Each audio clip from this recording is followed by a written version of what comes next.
இன்று 4/9/2025 குருவாரம். குரு பார்க்க கோடி நன்மை. குருவருள் இருந்தால் திருவருள் தானா அமையுங்க.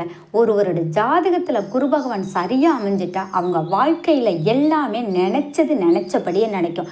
ஒரு சில பேர் எனக்கு அப்படி அமையலையேன்னு கவலைப்படுறவங்க எல்லாருமே கவலையே படாதீங்க. ஒவ்வொரு வியாழக்கிழமையும் இந்த வழிபாடை ஒரு 9 வியாழக்கிழமை நீங்கள் செஞ்சுக்கிட்டு வாங்க. ஒரு 3-4 வாரத்திலேயே உங்களுக்கு நல்ல மாற்றம் உங்கள் குடும்பத்தில் உண்டாவதை நீங்களே கண்கூட பார்ப்பீங்கங்க. உங்களுக்கு வாய்ப்பு இருக்குன்னா நவக்கிரகங்களில் இருக்கிற குரு பகவானுக்கு கொண்டக்கடலை கொஞ்சம் வச்சு அது மேலே ஒரே ஒரு நெய் தீபம் ஏற்றி முல்லைப்பூ சாத்துங்க, இல்லை மஞ்சள் கலர் மாலை சாத்தி வழிபாடு செஞ்சாலே போதுங்க. எங்களுக்கு நவக்கிரகம் கோவிலுக்கு போக முடியாதுன்னு சொல்கிறவங்க சிவன் கோவிலில் இருக்கிற தட்சிணாமூர்த்திக்கே செஞ்சாலும் போதுங்க. தட்சிணாமூர்த்தி இல்லைன்னா சிவபெருமானுக்கே இந்த வழிபாடை செய்யுங்க.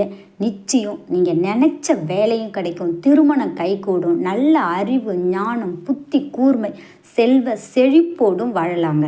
மஞ்சள் கலர் ஆடைகளை யாருக்காவது நீங்கள் தானமாக கொடுத்தாலே கொண்டக்கடலை சௌபாக்கியங்களும் நம்ம வீட்டில் காரிய தடை இருந்தால் நன்றி. வணக்கம்.